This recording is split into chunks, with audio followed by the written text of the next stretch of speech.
Hello everybody, it's me, Marshall, and today we'll be revisiting the tastiest fast food spots we all loved in the past that now have been closed down for one reason or another. So let's get started. Chi-Chi's. A 1990 Orlando Sentinel article put it best when they said, if your taste buds want to travel to Mexico, throw a blanket on your donkey, tie on your sombrero, and get to Chi-Chi's. And if you followed those instructions exactly, you would have found a lively and colorful Mexican cantina in front of you as soon as you got off your donkey. As you step in, you probably would have noticed that Chi-Chi's walls were adorned with murals and the aroma of sizzling fajitas filling the air. The ambience was energetic and festive, with the sounds of laughter and clinking glasses echoing throughout the restaurant. Chi-Chi's was founded in Minnesota by former Green Bay Packer Max McGee and restaurateur Marno McDermott, who named the restaurant after his wife. Chi-Chi's was known for its expertise in serving Sonoran cuisine, which originates from the northwestern region of Mexico and is characterized by its milder and less spicy seasoning. As a restaurant chain that introduced many Americans to Mexican cuisine, Chi-Chi's likely recognized the importance of gradually introducing diners to new and unfamiliar flavors. Chi-Chi's was famous for its sizzling hot platters of fajitas, cold bowls of Mexican ice cream, crispy chimichangas, and tangy salsa dips that were served with freshly made tortilla chips. The menu also boasted an array of flavorful tacos, enchiladas, and burritos, all made with the freshest ingredients and bursting with authentic Mexican spices. But it wasn't just the food and drinks that made Chi-Chi's so special. The friendly and welcoming staff, dressed in traditional Mexican attire, always made you feel at home despite its non-American theme. It was a place that gave you a slice of Latin America without having to leave your country, or even your city for that matter. Sadly, Chi-Chi's closed its doors in 2004 after an outbreak of hepatitis A was linked to the restaurant chain's green onions. But for those who had the chance to dine at Chi-Chi's during its heyday, the memories of its lively atmosphere and delicious food will live on forever. Geno's Hamburgers. Geno's Hamburgers, a true American classic. The moment you stepped into one of their locations, you were greeted with the delicious smell of freshly grilled burgers and crispy fries. The ambience was simple and no frills, with classic red and white decor and booths that were perfect for enjoying a quick meal. Founded by a group of Baltimore Colts players, Geno's Hamburgers was known for their signature Geno Giant Burger, a massive double-decker creation that was a favorite of burger aficionados. This mouth-watering masterpiece consisted of 2 beef patties, 2 slices of cheese, lettuce, tomato, and Geno's special sauce, all sandwiched between a sesame seed bun. It was a true carnivore's dream, but if the Geno Giant was too much to handle, there were plenty of other menu items to choose from. The sirloiner was another favorite, a double deck of grilled sirloin beef sandwiched in their toasted sesame-seeded sirloiner bun, literally topped with a pickle slice. Lum's. Lum's was a fast food chain that was truly ahead of its time. The people of South Florida took pride in this hot dog joint that was made famous with their one-of-a-kind cooking method. To make Lum's famous beer-steamed hot dogs, a unique broth was used that consisted of a mixture of beer and water, along with a blend of sugar, garlic powder, caraway seeds, and finely chopped onion.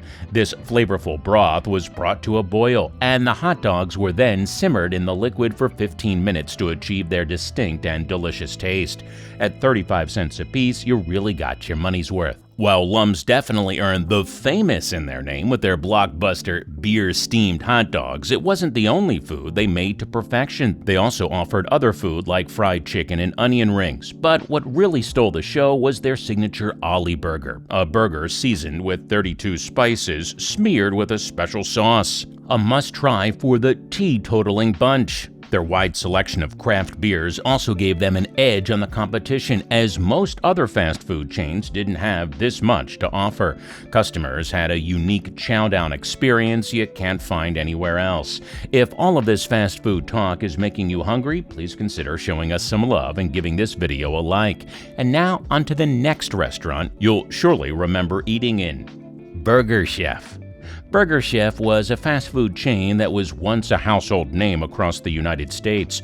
Using a conveyor system that could make as much as 800 burgers an hour, they skyrocketed to success, at one point being the second biggest burger chain in the country after McDonald's.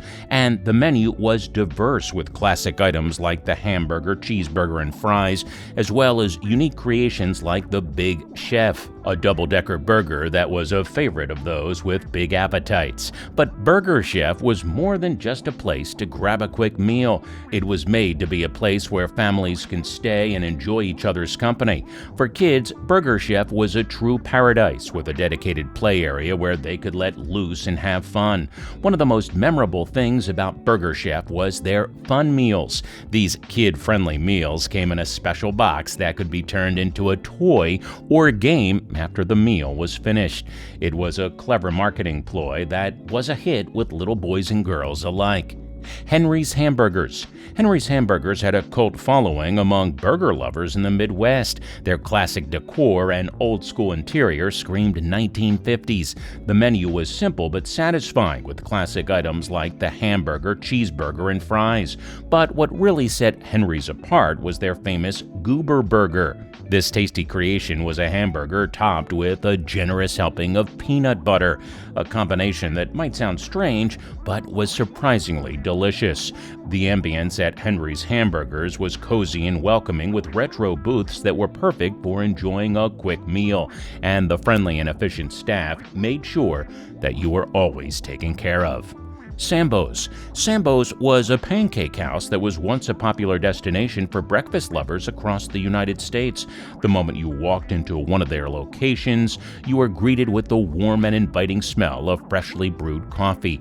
Sambo's had a simple but effective menu offering, which included classic American favorites like pancakes, waffles, and omelets, as well as international cuisine like Chinese and Mexican dishes. Their pancakes were especially beloved, served in stacks so tall that they almost touched the ceiling. The decor was often colorful and whimsical, with murals of exotic locales and playful characters from a children's book, which we're about to talk about. Sambo's also had a unique history that began with a storybook. The chain was named after the lead character in a children's book called The Story of Little Black Sambo. It was about an Indian boy who was at risk of being eaten by tigers. This is why the owners decided to decorate their restaurant's interior with Little Black Sambo. However, as social attitudes changed, the name and imagery became controversial, and the chain eventually changed its name to Jolly Tiger in the 1980s. But it wasn't as loved by the masses as Sambo's was. So which of these fast food chains did you eat in most often? Have you made any special memories in any of them? We would love to hear about your story in the comments below. And if you enjoyed this video, please consider subscribing to the channel. And thanks for watching.